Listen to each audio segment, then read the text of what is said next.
for two. Kickers are extra, I give them the boot. Ooh, going for two. Sit back, relax while I grab me a brew. Ooh, now I'm reclining while putting my time and I'm ready to go. My spine is aligning and much my lineups, my bank account grow. I am so rich, but knowledge is all that I'm leaving it with. Ooh, listen to this, multiple options, how far can I get? Ooh, DFS Dynasty redraft tonight, I'm not finishing last.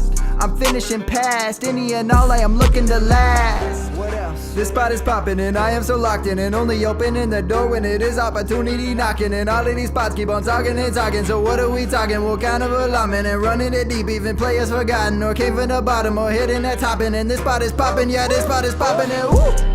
This is the armchair, yeah. Put up your arms, yeah. Sound the alarm, yeah, yeah, yeah. Woo! What is going on, guys, and welcome to the Halloween special of the Armchair Fantasy Show, episode 290. We are here, as always, on the Going for Two Live podcast network. We're live every Wednesday, Friday night on Facebook Live, Twitter, YouTube, and Twitch, and, of course, syndicated on all major podcast networks. If you were on Twitter, we cannot see your comments in the chat roll, so go find us on YouTube. It is youtube.com/Going for Two Live. That way we can see your comments in the chat. The chat's already live, so then go ahead and get that on screen. All right, fellas, it's our fourth annual. I can't believe we've been doing this for 4 years now. So let's go around the room really quick and just tell us who you are. Gerson, I'm going to go to you first. I think yours is the one that needs the most explanation. So I don't know about you guys. I'm feeling a little bit dangerous to go got my Subway sandwich. I mean, we're gonna do the rapper, guys. I'm definitely Russell Wilson, you know. Yeah, feeling a little dangerous tonight. Let's ride. Let's ride, baby. Let's ride, Going for Two Nation. Let's ride. Good stuff. All right, Tim. For the audio people out there, tell us who you are, because I'm sure the video people already know. I am the angry Packer fan, Jeff. For those who are ready.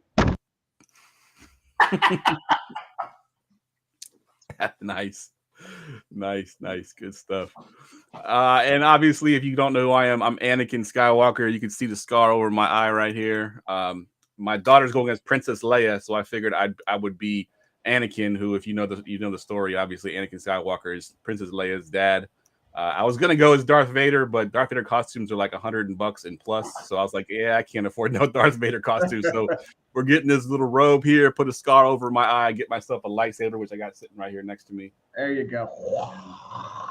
Cheap $30 outfit right here. So good stuff. All right, fellas, let's go ahead and jump right into the weekly rewind. The weekly rewind. Rewind. All right, one good, one bad, Tim. I'll go to you first. Yeah, Austin Eckler, my lock of the week. I told you, play Austin Eckler. I said he's CMC and his prime at 8,200. That's the amount of target volume he was getting. Obviously, he came through. He got a late touchdown. You basically needed him in cash games, or at least I did. He got me through, though. He got me into the cash. And my one bad was Amon-Ra St. Brown. Unfortunately, I think he was a good play. He just got hurt on the first catch, right? Went out with a concussion, Tua concussion. So, yeah, the Tua rule had to pull him out. He only got 1 point. Well, I think it was 1.7 points. But like I said, Eckler got me into the cash anyway. So it's a good week. Yeah, I dodged that bullet in cash games because I had Amon-Ra St. Brown right up until right before the kickoff, and I switched over. I think I switched it to Godwin. And that saved my lineup because if I had Amon-Ra St. Brown, I wouldn't have cashed in my cash lineups. Yeah. Russell Wilson, what you got for your one good, one bad? I ain't going to tell you, this sandwich is bad. I told the fucking Subway guy, make me the best sandwich you can. And then he fucking like, oh, bro, I got you. This sandwich sucks. Just like Russell Wilson. Last week, my good was Joe Burrow. I mean, Joe Tiger King Burrow. I mean, he killed it. I talked about it on this show. I talked about it on Sunday's show. I mean, just tune in on Sunday's show. I keep saying it, but Joe Burrow luckily saved my ass, man. If it wasn't for him, I would have had a really bad week. I played cash game. I'm never going to do that again. And yeah, I learned the hard way. My bad were, well, basically, I feel bad for writing the article last week because there was basically 3 guys I mentioned in that article. Breece Hall, Amon-Ra St. Brown, and DK Metcalf. They all went I don't know, to the ambulance. got hurt. I carried out, and that Yeah. busted my cash game. But yeah, it sucks. But you win some, you lose some. Yep, definitely. That's right. All right, so my one good, I had a couple really good ones that I picked, some low-owned guys. I had Nick Chubb on there. I had Aaron Jones is pretty low-owned, but I went with Travis Etienne because I played Travis Etienne over some guys that I could have played in my cash lineup, but I stuck to my guns, played Etienne in my cash lineup, and of course he went off, saved my cash lineup. Like I said, I've had Godwin and Travis Etienne. Joe Burrow, my quarterback, also helped, so I was able to cash all my cash lineups. My one bad was my lock of the week. Michael Pittman really didn't show up last week. The Colts didn't look good at all. Matt Ryan, of course, played so badly he got benched for a guy who's never thrown an NFL pass at all. So Michael Pittman was my one bad last week. All right, let's get into the quarterbacks. Let's talk quarterbacks. All right, Tim, we'll go to you first. You got two guys here in your elite tier. You're on mute, Tim. Yeah, I do, but I don't want to bury the lead here. The real theme of the week, as you just mentioned, right, is Sam Ehlinger, right, got the start over Matt Ryan. He'll be at 4K, so he's going to be one of the highest played quarterbacks, especially since he's so cheap. However, if you want to pay up, particularly in tournaments, I really like. I think I'll go with Kyler Murray here. This is probably my favorite game of the week. I don't think that it'll have quite as much ownership as some of the other games will. I mean, he's playing against Minnesota, right? And, Minnesota's not a particularly great defense. They tend to give up a lot of points, particularly to quarterbacks. He's got great stacking options. So I think this game could, let's see, the Vegas total on this currently is 49. It's come up from 47.5. I think this could easily go well over 52, 53 points, in which case you're going to want a lot of exposure. So Kyler's rushing ability gives me a little bit higher upside than I think Kirk Cousins does on the other side.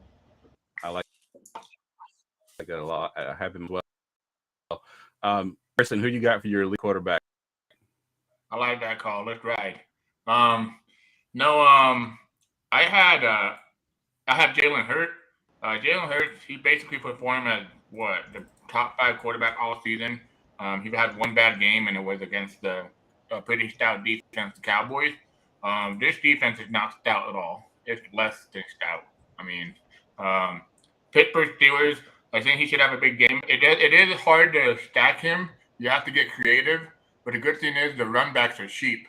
So maybe you can get creative there if you get it, because there's like 2 wide receivers I like in that game that are cheap. So yeah. Jalen Hurts, 8,300. He has a Konami code quarterback. He's coming in at 7% ownership and 26 implied, almost 27 point implied total. So, and this week, he just typed it. This week is kind of a little different. There's 3 games, and then you kind of have to figure out a way to be different. But give me Jalen Hurts. I think I'm going to be a little bit more overweight on him than other people, but I have to find. I'm really hoping that come Sunday we get more value. Yeah. There's definitely some possibility of that happening. So y'all took all the elite quarterbacks I had, so I'll go ahead and move myself down into the mid tier here, and I'm going to talk about a guy that I got a bunch of notes on here that I've kind of mentioned a couple times this year, and that's Jared Goff at home versus Miami, and the at home part is what I really want to stress. So over the last 2 years as a Detroit Lion, his at home points per game is 19.4, on the road only 11. And the 3 games this year at home, he's averaging 26.5 points. So Jared Goff at home is a pretty good one. Miami's 25th DVOA versus the pass. They give up the 7th most points to quarterbacks. I mean, it's all set up there for Jared Goff. It's got a high game total as well. Both sides should be able to score points. Should be a high scoring game. We could see a very similar game to what we had earlier in the season with Seattle and Detroit. So that's what I'm going with at 5.5 at home versus Miami. He's my mid-tier quarterback. All right, so let's go to you. Who do you got for your mid-tier? Yeah, I'll talk about the guy on the other side of who I had earlier, Kirk Cousins, right? I don't think he obviously has the rushing ability of Kyler, but I like his stacking options as well. I told you that's my favorite game environment of the week. I think, some of the other games will be more popular. I think a lot of people in that range will be paying for another guy we're going to talk about here in a second, who I expect to be chalkier. So I'm going to go with Kirk Cousins. He'll probably be one of my favorite stacks this week. Yeah, and his stacking option is pretty obvious there with the guy that has pretty much been balling out all year. Gerson, this one seems great because they're both two of the bottom 10 teams in terms of points allowed. So I think that this game could well overshoot the total. Yeah, agreed. Gerson, who you got in your mid-tier? Let's ride. I'm gonna say that every fucking time, dude. He did that at the podium, so I'm gonna do it here. I'm gonna let's ride, guys. Let's get dangerous. Yeah, Tua Tagovailoa. What's up, Nate? Someone on the screen in the chat said, "What up, Gerson?" What's up, Nate? Sorry, you're not gonna hear me swearing a lot. Jeff is charging me $10 per swear word now. You've already cussed like 4 times. We're only like 10 minutes into the show. Oh wow, my bad. Anyways, Tua Tagovailoa, I mean, this guy, when he's healthy, he does well. Obviously, if he hasn't died, then yeah.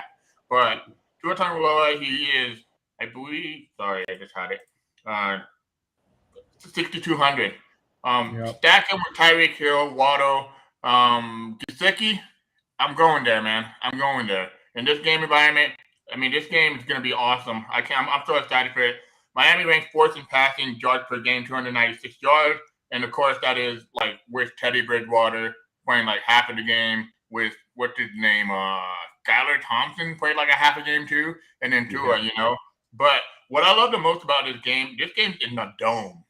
It's in a dome. So, like, this is, like, a big advantage for a fast-ass wide receiver. Tim will tell you, turf and grass are 2 different things, man. You can do so many different things on the grass that you can't do on a turf field.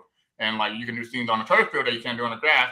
But they face the Lions, the team that is ranked 31st in pass defense DVOA, 29th in run defense DVOA, the highest implied total, the highest total on the game, on the week. So this game has, like, pretty much written shootout, right? Like, just a shootout. And we've seen it before, and I hate that I say this every single time, and the Lions haven't came through the last 2 games, you know? But Miami defense is pretty bad, and their secondary is hurting bad. No Xavier Howard. Is it Howard? Xavier Howard? Yep. Xavier Howard, yeah. Xavier Howard. They just lost their safety. They're like down to their 3rd-string cornerback. Dude, this defense is bad. So I'm gonna have a lot of Tua, and hopefully, like, the game environment just goes off. You have to be different because it's expensive. I might not do run back. Dude. Yeah. But yeah. Yeah. I will say that you made a good point. I was going to mention that earlier. Xavier Howard may be out for the Dolphins. So if he does, I like the Lions side a lot better. I think Jared Goff's going to be a lot better play. Yeah.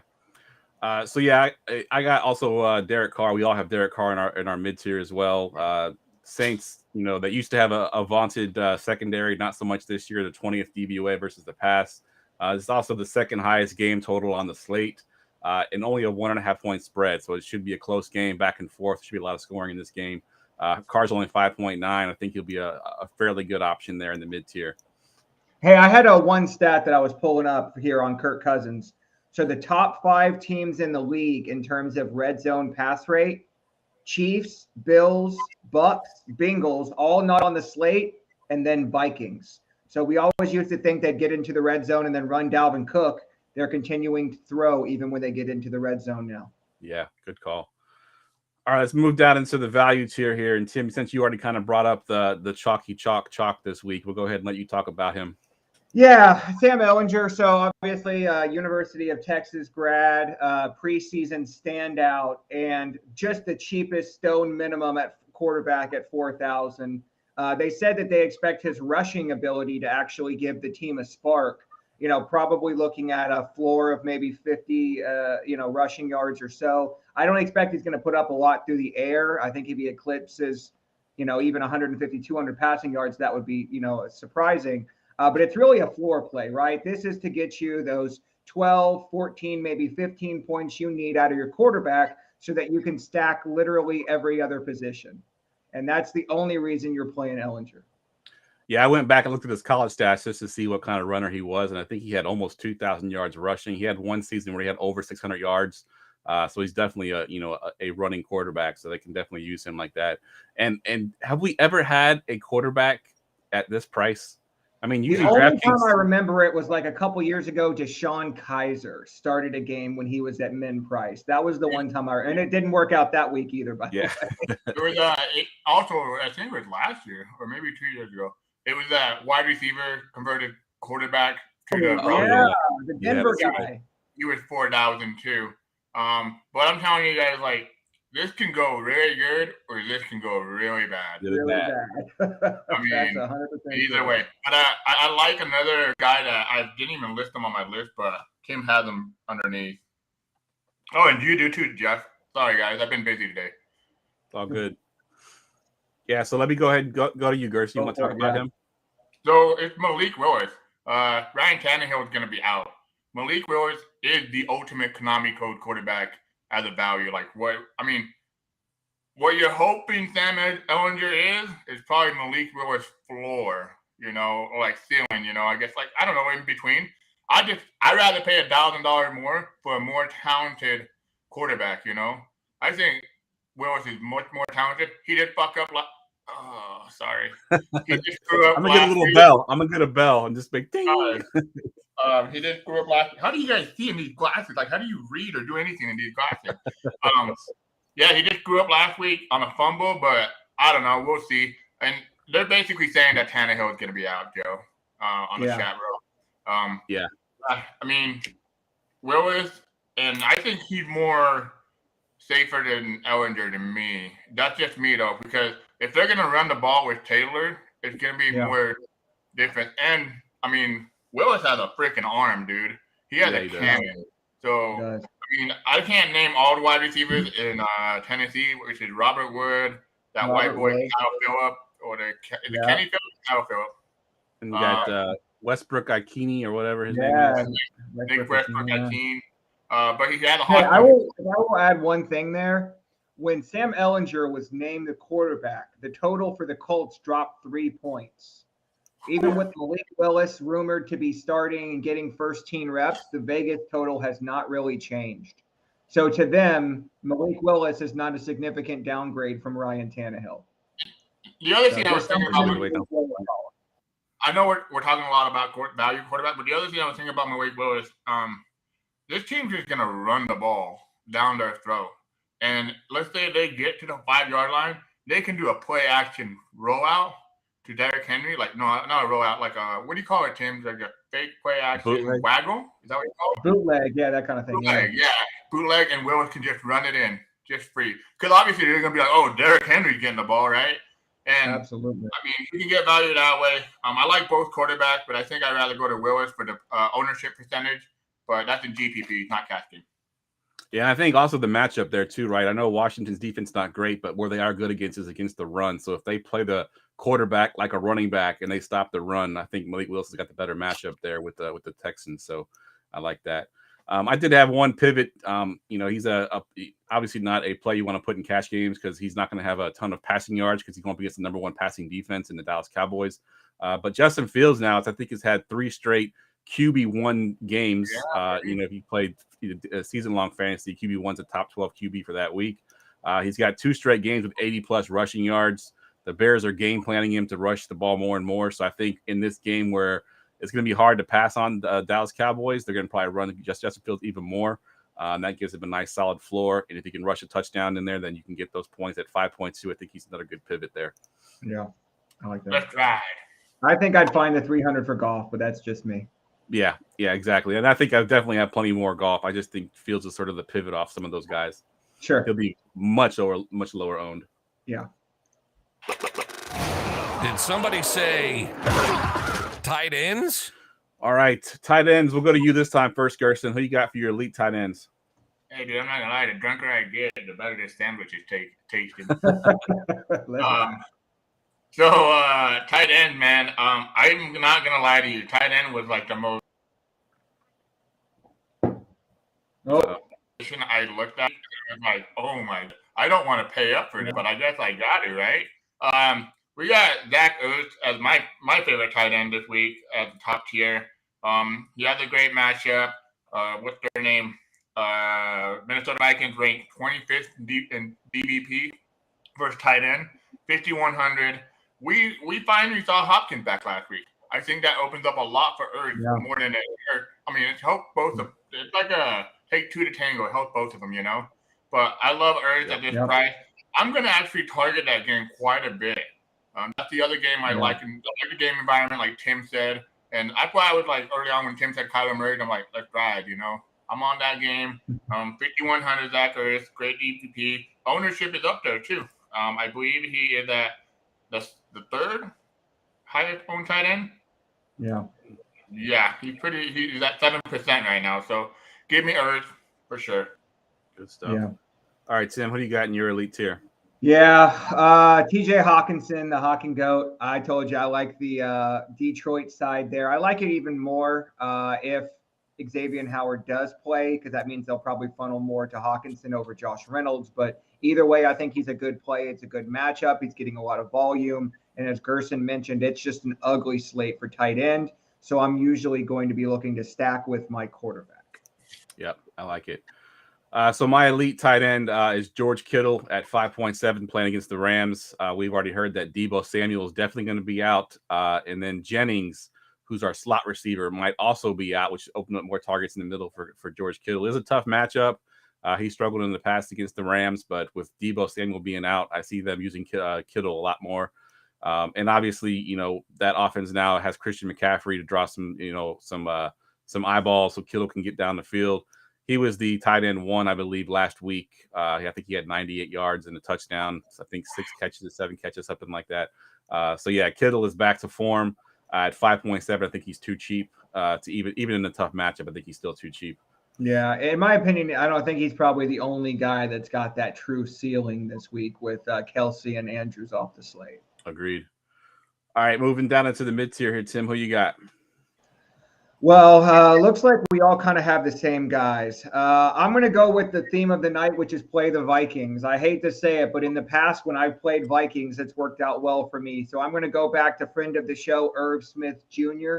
at 3,500. He just kind of fits well into builds for me this week. Green Bay Packer fan wanted to talk about the Vikings. I know. I told you, dude. It hurts my soul, but I've won every week that I've played Vikings. So, I got to just push past it. I keep playing all the fucking Vikings.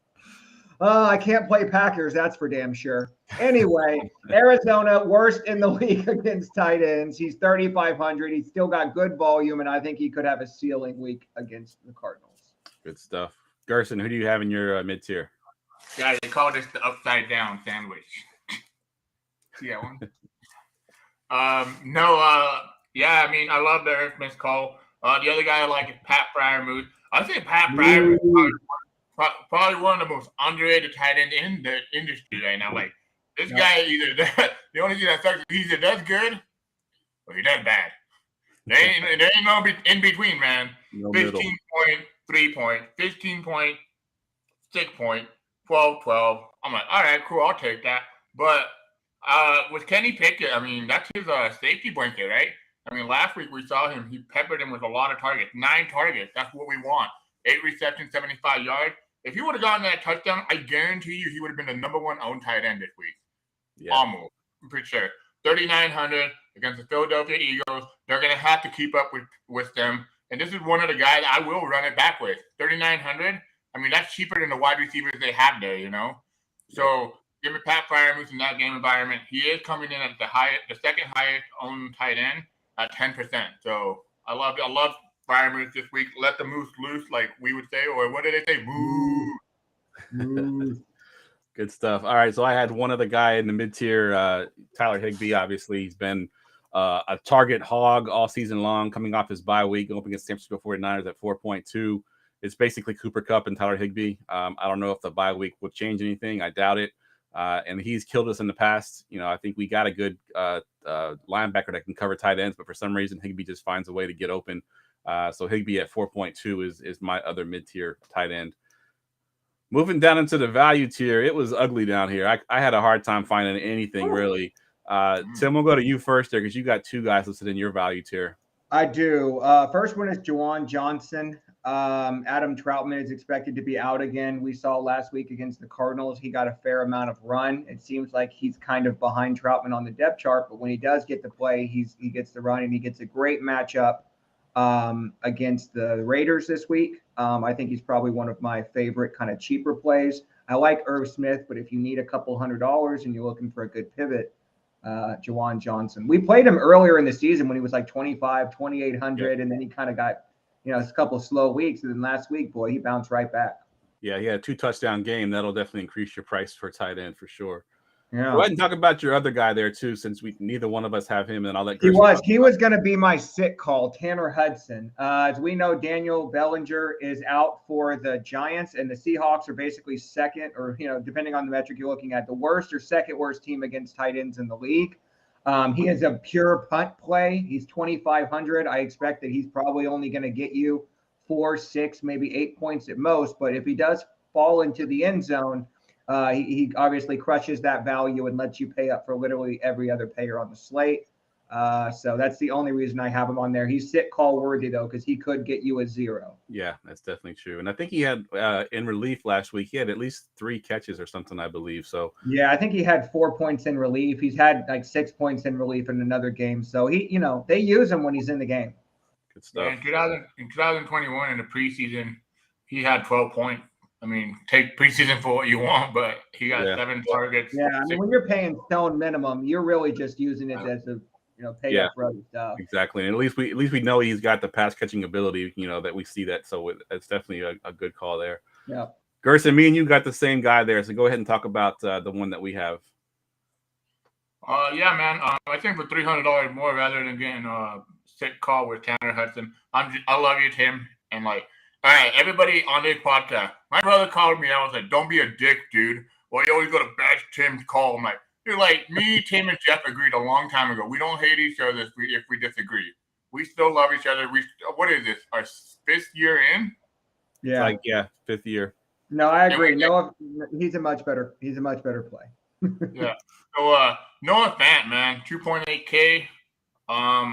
This guy, I've never been like a big Fant guy. I was actually an Albert O guy. I guess that bit me in the ass, didn't it? But Noah Fant, they both suck apparently. Yeah.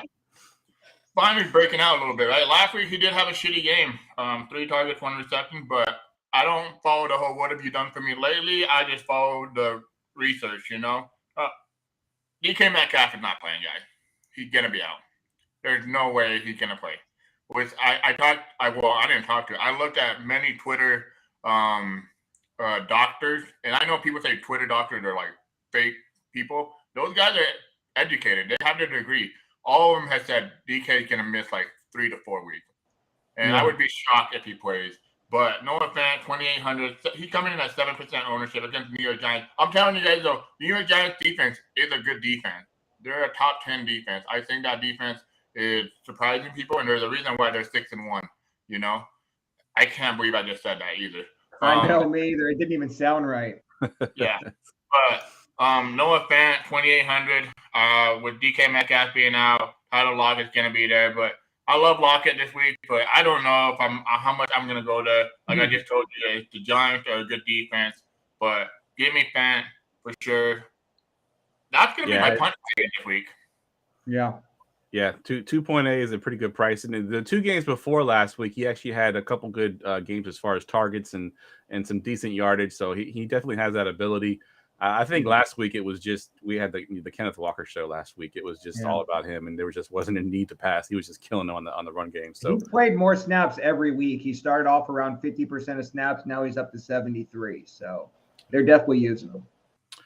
All right, No House Advantage is changing the game, playing pick'em style contest for a shot to win $150K. Get the No House Advantage app. Use our promo code GF2 to get a deposit match up to $25.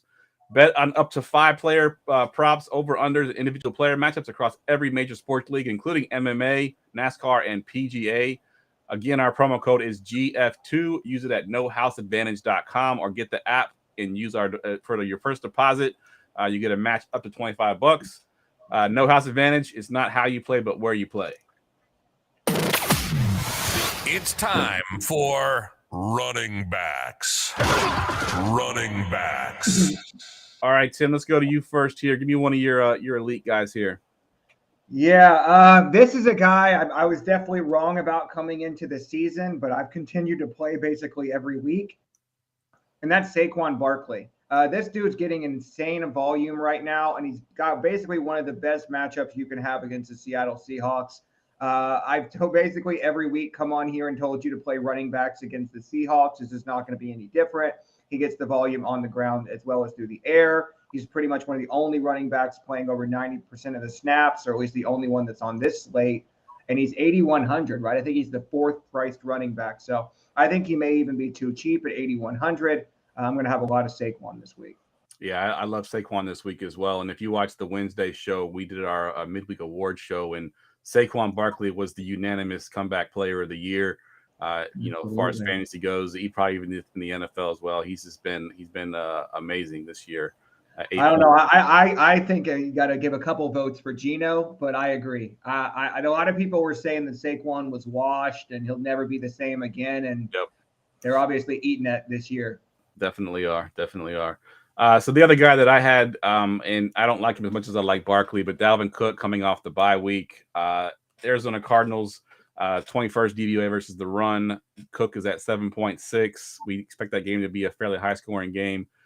So I do like Cooks, and he's also a pass-catching back. He doesn't quite do as much as he's been doing it in recent years, but he's still doing a pretty good job of catching those passes out of the backfield, and he's getting a lot of the volume as well. All right, so to save from doing a double back-to-back drop here, we're going to give Gerson's drop the lock of the week sound this week.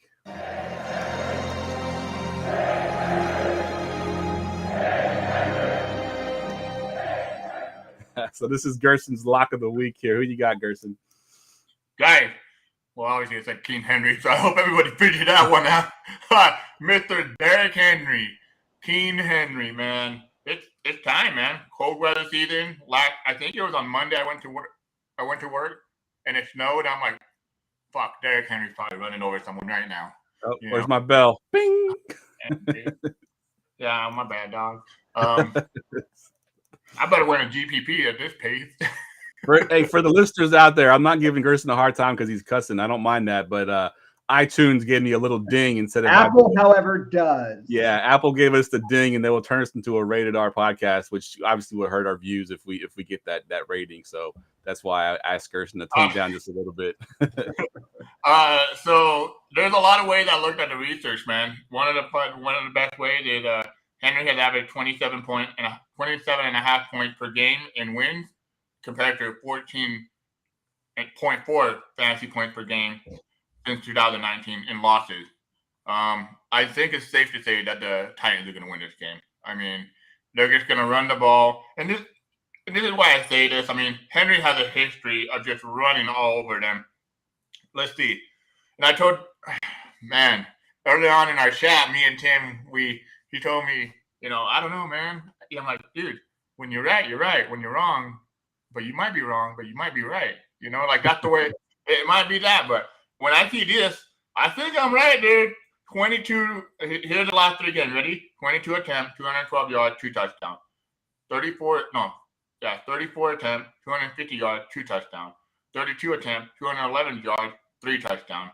Those games equal out to 43, 39, 42 points in those last 3 games. And guess what, guys? This defense is the absolutely worst against rush DVOA. And they're apparently worse than last year. So what gives, what takes, Derrick Henry hasn't declined. Last week, I loved the way he looked on the field. When I was watching the red zone, I'm like, this is the Derrick Henry I know, man. And I'm not going to get away from it. He's going to be one of my highest owned players. He is expensive, but I think you're going to get different with him because I think everybody's going to go more in the mid-tier, but I think I want to pay up for him this week and get a little different. His ownership, hold on, I haven't even looked at his ownership because I didn't even care what his ownership. He is 8th highest owned running back. He's not even top 7. He's coming in at 17% ownership. I'm going to go have a lot of Derrick Henry, 8,400. I think Saquon's owned higher than him, and I think Derrick Henry's a better player than Saquon. All right, good stuff. We got one more elite tier there, Tim. Go ahead and talk about Alvin Kamara. Yeah, this is so we didn't talk about it as much under quarterback, but I really like this game. The Raiders and Saints. I didn't want to talk about Gerson's team too much, but the Raiders are not a great defense, but they have some offense. And this year, the Saints haven't had much of a defense, at least in the past, right? You could at least not run the ball against the Saints, but this year you can run the ball against the Saints too. So I expect this game to go well over the 50-point total. And in those games, Alvin Kamara traditionally smashes. And it's a great matchup as well because the Raiders, even though they're pretty stingy on the ground, give up a ton of yards to running backs through the air, which perfectly matches his skill set. So he hasn't scored a touchdown yet this year. I think that changes this week. They keep Taysom Hill on the bench, and Alvin Kamara makes his way into the end zone. Good stuff. All right, moving down into the mid-tier. One of the guys I have here, and this is contingent on Ezekiel Elliott not playing. I haven't heard if he's officially ruled out yet, but we pretty much assume he's not. He's doubtful, but he's not playing. He's not playing. Did you see the way he got fucking hit, dude? If that knee would have been playing. Oh. I'm gonna be rich with this curse jar, man. I'm gonna be rich in this podcast. Hey, you might be able to afford your Darth Vader costume. Exactly. No, the way he got hit, dude, if that team would have been planted, he would have been screwed so bad. Probably season ending. Yeah, agreed. So obviously Tony Pollard at 6.1 versus Chicago. Chicago's defense actually is pretty good against the pass. So I think that the Dallas Cowboys, the way they want to exploit them is run the ball. And Pollard is going to get the bulk of the carries. You know, we've been waiting for this for forever. It seems like, you know, Pollard get the bulk of the carries at 6.1 versus Chicago. He's looked explosive this year. He's had a couple good games, even as the backup to Zeke. Now he's getting the full workload. Yep. I see no way that he doesn't smash value this week versus Chicago. I don't care what Dak is telling the media. He is not 100%. We saw it last week against the Lions. Even with another week, they know their best game plan is to run the ball and play defense. That's what they're going to do this week. It's a little spoiler for the defense segment later. Good stuff. All right, Gerson, you got a bunch of guys there in your mid-tier. Pick one of those guys. Yep. Yeah, I couldn't really make up my mind, dude. Like, I was like, damn, this makes sense. Hell, man. Gerson just wrote the whole mid-tier, basically. Yeah. Copy paste. I ain't copying. You know what? Like, I said this before on other shows, but I ignore what you guys write. Like, here side on the left side, I go like this. You know, and I type in my stuff. No, I'm just kidding. Yeah, I mean, I think last 3 weeks, we've been playing Kenneth Walker, right? A ton. Kenneth Walker's been dominating. He basically probably the RB1 for dynasty rookies now, with Brees Hall being out this year's rookie draft class. He's averages 18.5 fantasy points per game. That's running back 4 over the last 12 games. The Seattle running back 1 averages 18.5 fantasy points per game. Running back 4 over the last 12 games. He's averaging 24.2 fantasy per game since he started. Since he basically got on the workload. Over the last 2 weeks, 22.5 carries, 1.5 targets, 132 yards. Yard per game is 6 yards per carry, dude. That's incredible, dude. Yeah. 23 fantasy points per game. That's elite running back right there. He's played 72% of the team snap. And he's not going to share that stuff with, man, I didn't realize how hard it is to talk square. He's not going to share that stuff with, DJ Dowers, Travis Homer. Yeah, Travis Homer. Yeah. Yeah. Hey, I had one stat to add to that. So I had this, obviously, I tell you guys every week to get into the thread that I make in the roundtable group. So they have a comparison offensive lines versus defensive lines.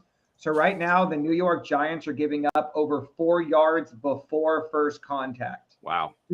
Add that to Kenneth Walker's skill set with his ability to break long runs after contact. They're basically spotting him 80 free yards and saying, break one of these for a touchdown, and you hit your value. Yeah, that's a good stat right there. Yeah. All right, let's go back to you, Tim. I want to hear about the guy we haven't talked about yet, but I also want to talk about what you got written there in bold. I do. I'm going to say don't play Eno. That was the easiest decision I've ever seen because there, as Gerson's going to talk about, there are a lot of mid-tier plays this week.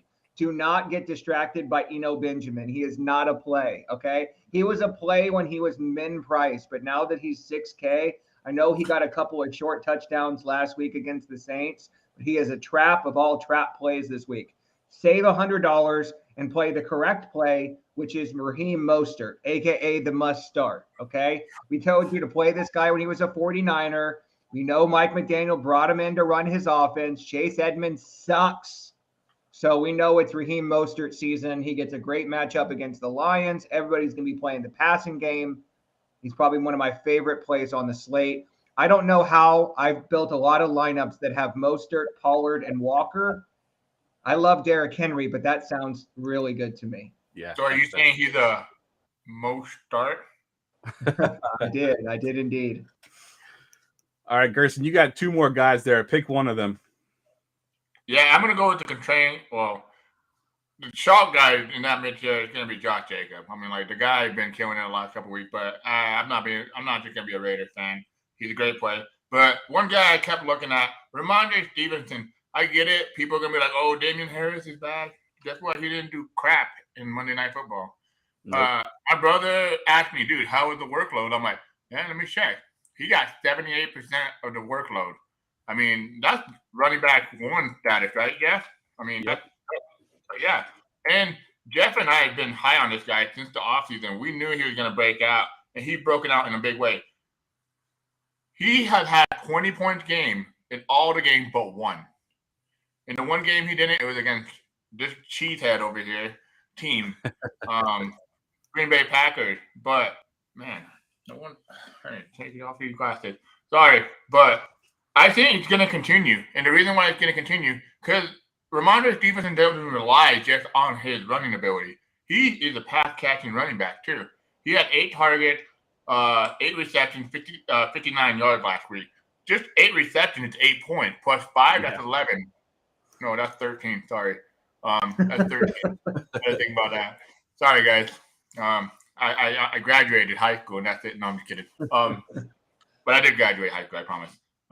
Jeff, make sure you have a GED before you get on the show, you know?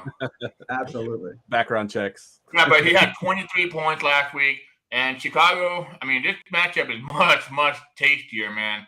The New York Jets aren't a good run defense. And I think the way that they're going to get difference in this game, they're just going to hand off the ball to Damian Harris and then pass catch the ball with Ramondre. But Stevenson is just dominating the usage, man. And I don't see it changing. I think, what's his name? Damian Harris is on his way out. We're done with him. And I also do think this is a good way to get contrarian because his ownership is coming at 13%. So I want to get difference with him, 6,400 price tag, and you can stack him with the New England Patriots defense, which we'll talk about later. Yep, good stuff.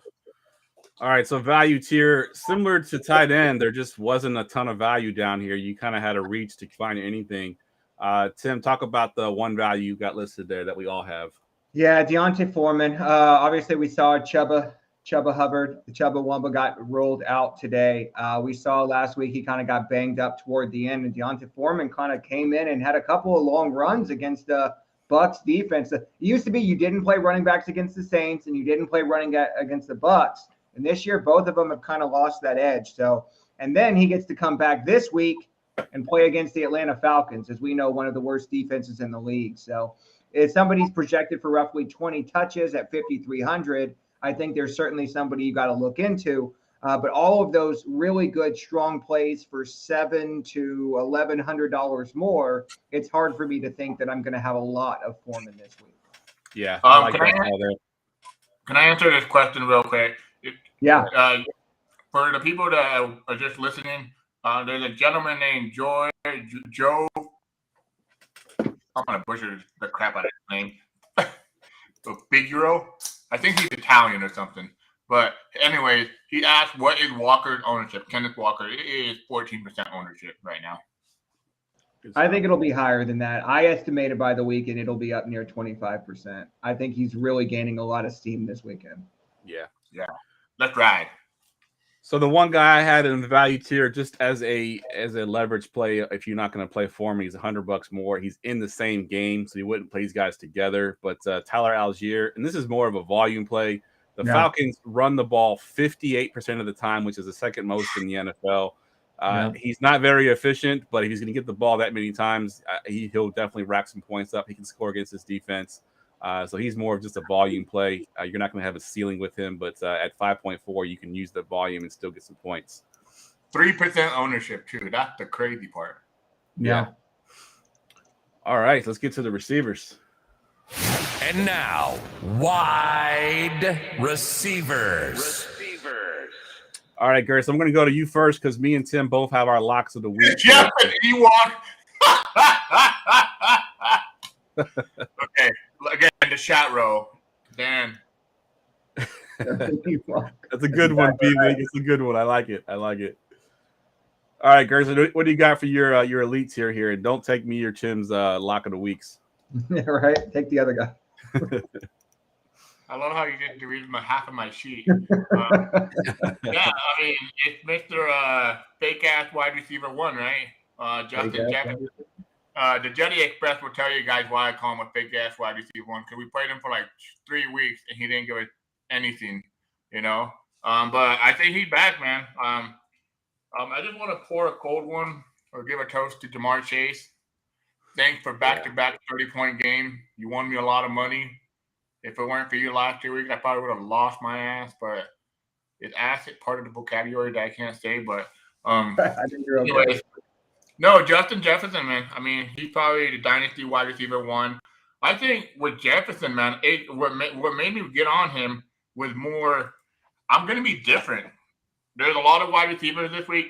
Wide receiver is going to be the one where it's your bread and butter. Like this week, that's what's gonna make or break your what's called your slate, or yeah, that's what it is, right? Like it's just your whole slate. But I love the Kirk Cousins stack. I'm gonna run it back with him, and the other guy that they're gonna mention right now. But give me him for sure.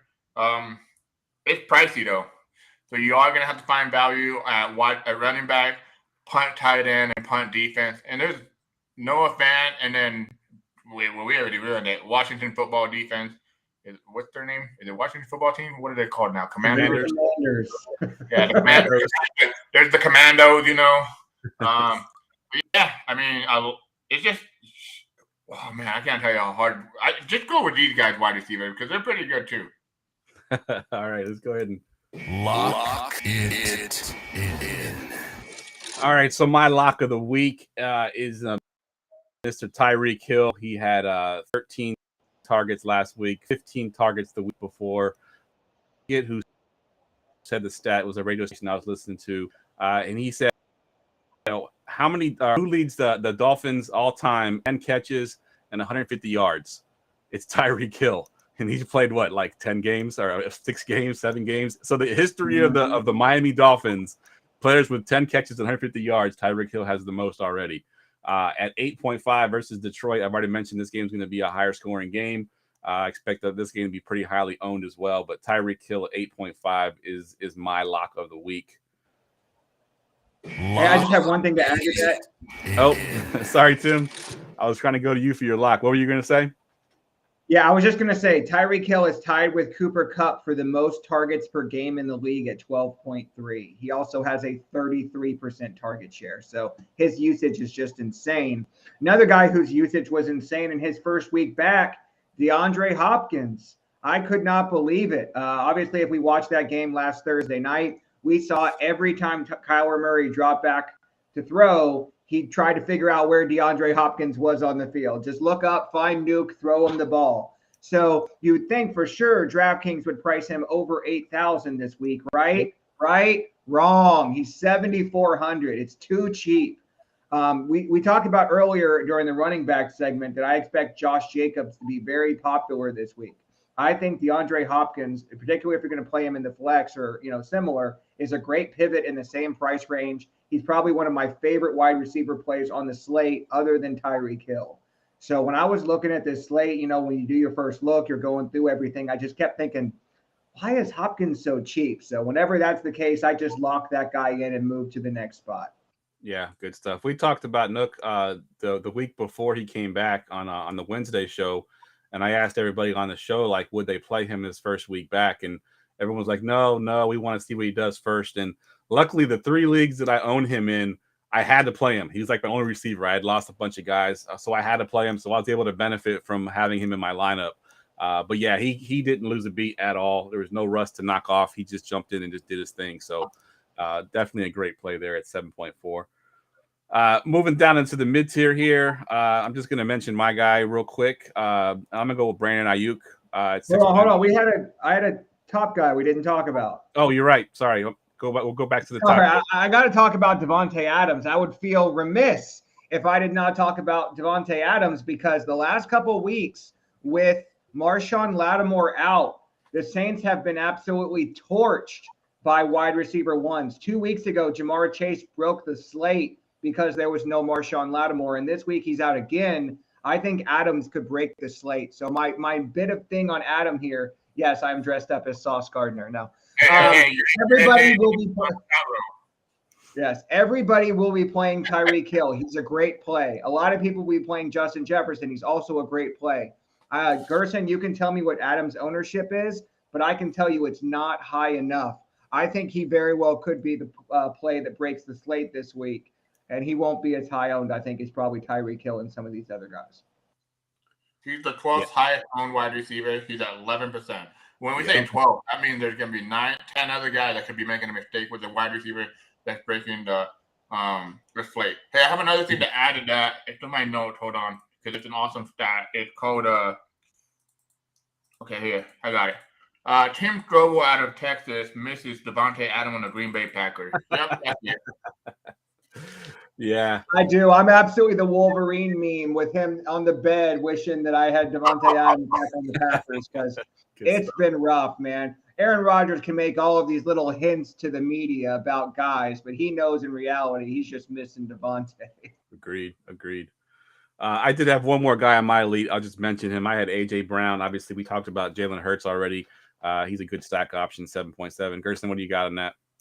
No, I'm saying raise the roof, bro. You're just dancing. You're just dancing over there. I thought you were raising your hand. I'm getting dangerous. All right, so moving down into the mid tier, like I mentioned already, Brandon Ayuk will be my guy at 6.1 versus the Rams. We mentioned that Debo's already going to be out. We've seen Ayuk flash, when he's got the opportunity. I think he had 2 touchdowns 2 weeks ago against the Falcons. The Rams defense started off the season pretty bad. They've gotten better over the last couple of games as far as their pass defense goes, but they still have some holes. And I think Ayuk will be able to find and exploit those holes. And at 6.1, I think he's way too cheap. So, yeah, Ayuk will be in a lot of my lineups this week. Tim, let's go to you in your mid-tier. Yeah, I'm going to go with the chalk play, and that's Chris Olave. I think basically everybody's going to play Chris Olave in cash this week. Michael Thomas and Jarvis Landry out again. This guy's been he got 14 targets last week. Even with Andy Dalton, his target volume and air yards have been insane. I think even with him getting hurt in a game and missing the game, he's still leading the lead in air yards. So just insane volume, and he gets a great matchup, as I mentioned earlier, against the Raiders. So I don't know that I would play Kamara and Olave in the same cash lineup, but I think both of them are great plays in cash. Good stuff. Gerson, what do you got in your mid-tier? Yeah, man. If I want to pivot away from Tyreek Hill, that's a big if. I'm going to Jalen Waddle for almost, $2K cheaper? Mm-hmm. So, yeah, 6.7K. These guys been trading off like, oh, I'm better than you. No, I'm better than you. Nah, yeah, what I mean? Like little, but actually very little, too. I think Tyreek Hill is like 2 inches shorter than me. 5'7", yeah. I think, yeah. But Jalen Waddle at 6.7K. I just want to get different. That's where I'm going. There's really not much to add because we already talked about Tyreek Hill. It's the same thing you can add from him to him. Yeah, I like it. I do have a couple more guys in my mid tier I'll just mention really quick. And one of them that kind of stood out to me was Scary Terry McLaurin. He got his boy back. Taylor Heineke looked his way a lot last week. And Heineke's one of those quarterbacks that really has no fear. He's got a little bit of Jameis Winston Fitzpatrick. No, he wears the 4 on his shirt because he's Brett Favre. He's like less talented Brett Favre, but he's that same gunslinger, man. Yeah, he just slings it. He sees his boy Terry. Yeah, exactly. As a second string quarterback, he might as well just sling it around, and he loves looking Terry's way. So we saw Terry last week have a really good game, and I think against Indy, even though Indy's pass defense is a little tougher than I would like, at 6K though, I think he's definitely in play. And then the Sun God, I'll mention him against Miami, 6.9. He's a great comeback candidate for that game. We mentioned already how high scoring it is. So those are my other mid-tier guys. I have to disagree there. You can't do a run back with the Sun God. With Tyreek. It's so no, you can't put all. You can't put both receivers in there. You can get one or the other. You better be doing like Gesicki and Waddle, and then maybe you can run it back with oh man, I don't know our mouth last week, but no, I mean, Yeah. it's just tough, man. That game's pretty tough. Yeah, there's not enough value right now to try to cram in all those guys from that game, so you have to pick one or the other. But I do think he's a decent run back in that game. Yeah, I agree. All right, let's move down into the value tier here, and I think this is where a lot of our value is, at least as far as quantity. And we'll go to you first, Gerson. Give me one of your value guys. So I'm just gonna keep doing it, man. Every week, man. I'm gonna keep doing it. I think this is the third week in a row I've talked about him. Wandale Robinson, man. Yeah, former sit call. Yeah, I mean, we went from sick call to just playing him now, Yep. But We were in sit call to trade away Kadarius Toney because we like this guy so much. Yeah. and the reason why I talk about him is because his ownership is at 7%. They traded him away going against Seattle defense that bottom 5 pass defense for sure. I mean, 7% for a guy that's 4.7K, that's pretty contrarian and cheap. I think that's the way I'm going to go different as my value play. The funny thing is that all the value plays we're going to probably mention, besides one, which is his name rhymed with I don't want to say that on this show.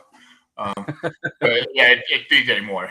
But anyways, yeah, give me Wandale Robinson. They traded away Toney. I mean, they didn't trade him away. I mean, they were like packed him in a bag and told him, get the fuck out. I mean, get the heck out of here. Gerson just Hey, they got good value for him, though. I was kind of impressed because, I mean, a third and a sixth for Kadarius Toney, I was kind of surprised. Comp pick or not, I mean, it's still a third. Yeah, they're gonna use that trade that value they got and trade him for Jerry Judy with the Green Bay Packers, which they had, But no, how do you hurt me? I think Wandale Robinson is such an underrated player too. I mean, he has back-to-back double-digit points. Last week he had 8 targets, 6 receptions, 50 yards, and I think he got hurt in that game too. Like he went out, right? He went out for a while. He did because I played him in some of my lineups and I was a little nervous, but yeah, he did go out. Yeah. And I watched a lot of that game too, and they were like manufactured. There was a couple targets on screenplays. They were trying to get him on, all kinds of stuff just to get him the ball. He's that kind of player. I'm just excited with the ball in his hands. Price range, my value guy, I want to talk about Mr. George Pickens at 4.7. We talked about the expensive stack of the Jalen Another Hurts. former sick call. Yes, exactly. We're just putting all the sick calls in the value tier today. But yeah, so if you got a stack of the Hurts and AJ Brown, Pickens is a cheap option to bring back at 4.7. And I got an interesting stat here to show just how good this guy's been. He leads the team right now in receiving yards, but he has the 4th most targets on the team, which is a crazy stat to think about. You got the 4th most targets, but you got the most receiving yards. Now, it's a little misleading because he only has 1 more yard than Deontay Johnson, but Johnson's got 27 more targets. So we just kind of see his big playability there at 4.7. I think Pickens is a good run back option in that game. Tim, what you got for your value tier here? Yeah, we mentioned DJ Moore. He's pretty much the chalk value play. I mentioned earlier in the show, Xavier Howard. If he does not play for the Miami Dolphins, I really like Josh Reynolds. I feel like as Jared Goff goes this season, so does Josh Reynolds. So if you're looking for a run back option that's not the sun god, you want to save $2,000.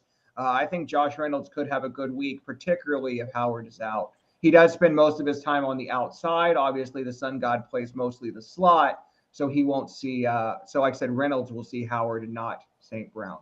Good stuff. All right, I just mentioned the last few guys that we had there. We got Garrett Wilson at 4.2 as an option, Mac Hollins at 4.5. Any caveat to that, Tim? Is it Mac Hollins if one of those guys don't play? I know Waller's supposed to. Yeah, I think he should play. I think that you mainly attack the Saints on the outside this year. So I think that Renfro being back won't matter as much. But if Waller is back, I think that hurts him a little. All right, let's get to defenses.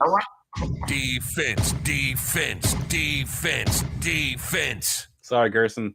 I was afraid you were going to cuss. I had to cut you out real quick. I did cuss. You just didn't hear it. I just want to talk about Jeff's value play with George Pickens. He's coming at 4.6% ownership. But I also said earlier in the show, there's 2 wide receivers you can run it back with that Philadelphia stack. Chase Claypool coming in at 3% ownership. So those two guys are two guys that I like. I didn't put Chase Claypool on the cheat because I would never suggest someone to play. Yeah, no, he's basically a sit call at this point. Yeah, 100%. All right, Tim, let's go to you. What you got for your defense? Yeah, Gerson gave it away earlier. It's the Washington Commanders, 2.6K. I gave it away. You said it earlier on before I did. What are you talking about? No, it's the cheap play. I mean, this week, and I actually put this on the sheet. If you're playing Sam Ehlinger in cash, do not be afraid to also play the Washington Commanders defense. Oh! I know. Cancel me now. No. But if you're paying up in tournaments this week, I mentioned it also earlier in the show. I love the Cowboys defense at 4K this week. Again, if you are in my weekly thread where I post the sicko chart, aka the defense chart every week, they had to add a whole separate chart off to the side in order to fit in the estimated sack rate of the Dallas Cowboys. So if you look this up in terms of offensive line, defensive line mismatches, the Cowboys are the #1 sack team in the league. The Bears give up the most sacks in the league. It's literally a perfect storm where the Cowboys defense could absolutely smash the slate. So since Tony Pollard would be popular, pair him with the Cowboys defense. You have the money to save this week at other positions. So pay down at defense and cash, but pay up at defense and tournaments. Good stuff. And just to go back on the Washington Commanders, I think it's hilarious that Gerson can go like 2 or 3 years now without saying Redskins, but he can't not cuss on a podcast for like 10 minutes. No. Hey, they're not going to cancel me for swearing. No, they're going to cancel you. That's right. All right, Gerson, you got a couple defenses there that he didn't mention. Go ahead and talk about one of them. So, sorry, guys. Drinking my beer. Everybody wants to be something for Halloween, right? If you want to be a pretend quarterback in the NFL, just go buy a Zach Wilson jersey. I guarantee you it'll work. Because this guy, back to back, almost like 110 yards, 121 yards. Dude, Derrick Henry rushes for that this week, and he has more yards than him. He has passing, dude. That's sad. It's going to happen. He's going to go off for 240 this week, guys. My lock of the week. Whoa. That fell. I don't know, man. I've always hated Zach Wilson. Jeff knows this. I always bashed on him, but he's gonna see ghosts, just like Sam Darnold, and it's gonna happen again this week. And I love like I said earlier on, I want to stack the New England defense with Ramondre Stevenson, and it sucks. They lost Breece Hall, right? So I don't think that offense is gonna be all that great. I do like Garrett Wilson as like a value play, but I think it's going to be more, he's going to get a one-play touchdown. That's it, maybe. But Zach Wilson, man, he's just horrible. And New England's going to take advantage. And one of the things Bill Belichick is really good at is either bouncing back from a loss, stuff personal. And this game environment is going to go. I think New England, dude, don't going to do that again, Bill. Come on, dude. You can't take out your starting quarterback and put in Bailey Zappi. The guy, what's his name? Oh, yeah, and then they were like, two interceptions. I'm like, dude, what are you guys doing, dude? But yeah, I love the New England defense. They're $3,000.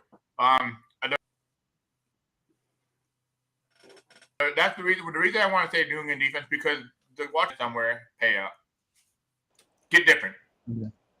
Yeah, I like it. Yeah, I had them on my sheet as well, and I just had Narrative Street. The Pats were embarrassed on national TV. I don't think that they're going to stand for that. They're going to come out angry, and the Jets are going to pay for it. It's going to be an all-out blitz on Zach Wilson, man. You say he's going to be seeing ghosts, just like Gerson said. Agreed. All right, let's get to our stacks. Going4two.com's weekly stack report. All right, Gerson, we'll go to you first. Give us your stack. Ooh, I actually can't save my full stack into my sit call.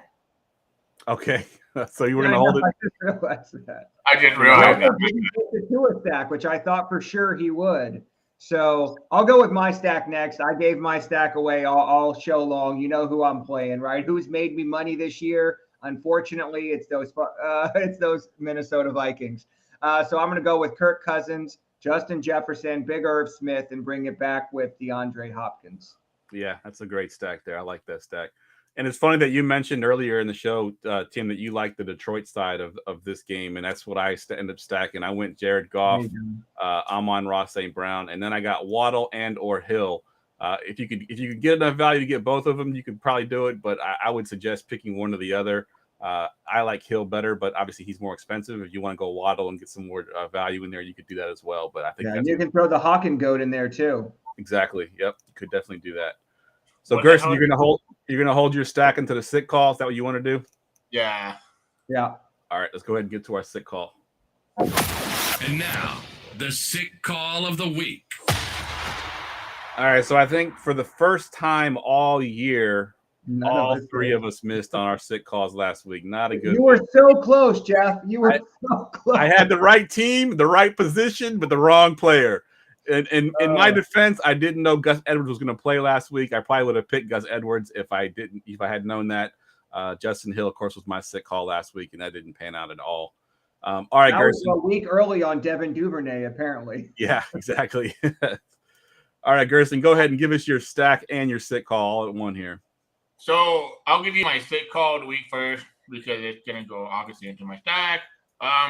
There's a guy that got traded for just garbage. So Robbie Anderson, man, $4,000.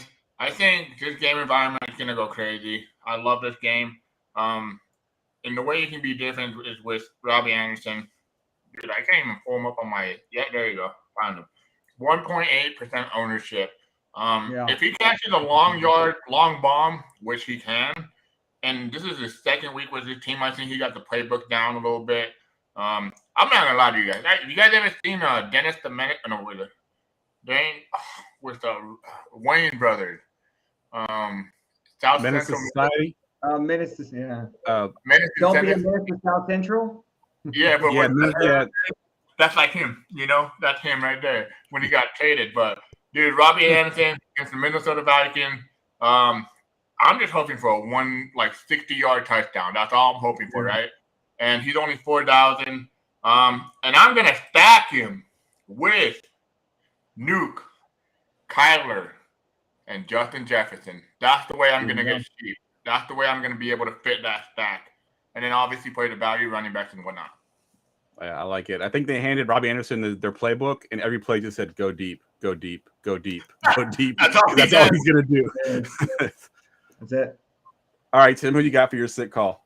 So, yeah, this is a guy I've been holding in one of my deeper leagues all year waiting for his return, and it's finally going to be this week, the return of Van Jefferson. He is stone min price, 3,000 as the LA Rams. As you guys know, Tanner Hudson, earlier in the show, he was going to be my sick call, but I had to include some airtime for Van Jefferson because when he played last year, he was playing over 90% of snaps. One of the big reasons Tyler Higbee has seen the increase in volume this year has because Van Jefferson has been out. Sean McVay says he expects him to step into a normal workload this week. If he sees anywhere close to 90% of snaps at 3K, he's going to absolutely smash. And he's my favorite way to pay up for Tyreek and Derrick Henry in the same lineup. Nice. I like it. So I had a hard time finding a guy that I like. So I just went to my team and just decided to pick a receiver here because I mentioned already Debo is out. Jennings. Only a 49er fan would pick this guy. Yeah, exactly. I don't know, man. I was pretty close to picking him too, but I was like, I got to leave this to Jeff. And I knew he would do it. There you go. That's a good friend. But it's Ray McLeod. Obviously, if Debo's out, especially if Jawan Jennings out, he moves into the receiver 3. Yeah, Debo is out, yeah. Debo's definitely out, and Jennings is questionable. He hasn't practiced all week, so I would expect him to play either. McLeod finally, you kind of showed out last week, had a touchdown, 65 yards. He had 4 catches. Kind of came out of nowhere. I didn't really think him to be even part of the offense. I thought maybe they would put their rookie in there over him, but he is their receiver 4 typically when everybody's healthy. So I think that he's going to move up in that echelon there where he'll get some targets. And Jimmy G seems to like him in that red zone because not only did he catch that touchdown, but he had another target in the end zone as well that he didn't catch. But I know a couple of years ago we had Kendrick Bourne was kind of that guy in the red zone for Jimmy G. I think McLeod kind of stepped into that role where he looks his way in the red zone. So McLeod at Jimmy just threw it up for him and just was like, "Hey, Ray, just go get that. Just go get this." Exactly. It was. I think he's at what 3,200. I didn't put his price down there, but I think he's 3,200. So You're right. He's 3,200. Yep. So yeah, Ray McLeod is my sick call of the week. All right, fellas, that wraps up another podcast, another annual Halloween show. Let's do a picture. Ready, guys? 1, 2. Hey, Tim, you gotta look pissed. Ready? Gotta look. Me. Got it. Good stuff. I think it's hilarious that Gerson can finish a 12-pack on the show, but he can't finish a 12-foot sub. 12-inch sub. A 12-foot sub would be impressive, actually. Yeah. Wait. First off, I told this guy, "Hey man, make me whatever sandwich you want." And this sandwich tasted better and better the drunker I got. But then the best part is, you know, he goes, I'm like, "Hey, how much is it?" He goes, "You know what? $5." I'm like, "Oh, sweet, dude." But nice. Hey, shout out to the Subway guy. All right, Tim, we'll go to you. Go ahead and plug your thread there in the Facebook page. Yeah, you can find me on Twitter at Keto DFS, and of course, jump in the DFS Roundtable group. Every week, I have an NFL thread with all of your graphs and listener leagues. It's the best way to get ready for the week, so hop in. Yeah, I thought it was funny in one of our chat roles today. Someone say, "Hey Tim, where's that chart that you put out every week?" You like just go to the thread, man. It's all there. All of it's in the thread. Yeah, I like it, dude. I spent one of my lunches basically reading that whole thread. Yeah, awesome. It's good stuff. Gerson, I do all the work, gathering all the best info, so you don't have to. Yeah, pretty much. It's the cheat code. Yeah, you can find me on here every Friday, obviously. And then you can find the Sunday show with, whoever shows up, with Zach, Benny, and Jamie and myself. Hopefully we get the whole show back on. If not, Jeff is going to host it, I believe. Yep. It's going to be a good show. This week you are going to need it because there's 3 games that you want and you have to get different. You have to find value. And we see a lot of news that's going to break. Obviously, we're hoping for the biggest news, which is, hey, shout out to Megan. We're hoping for, Zeke to be out because that's the cheat code. That's the free square. But, agreed. Yeah, find me on there. Find me on DFS Roundtable. But, guys, let's ride. All right. Again, I'm going to plug the B League, his show. He says that I don't plug him enough, so that I'm going to be plugging his show constantly. He actually comes on before us at 8:30 and does pick'ems for Underdog. Very entertaining show. He actually popped into the chat earlier and called me an Ewok. So, so definitely check his show out, guys. If you play Underdog, you play pick'em style contests. He's very entertaining while giving good picks as well. So, 8:30 p.m. Eastern Standard Time is when he goes live. And then, Gerson mentioned there's a possibility I'll be hosting the Sunday morning show this Sunday. So definitely check that out. Gerson does his DFS thing. And then we got Benny and Jamie coming in to do some of the season-long stuff, answer all your questions, your sit-start stuff, whatever you want. You want to just come in and shoot the shit, we'll be there for an hour. That's all I got, guys. For Tim, for Gerson, I'm Jeff. We will see you next week, and good luck.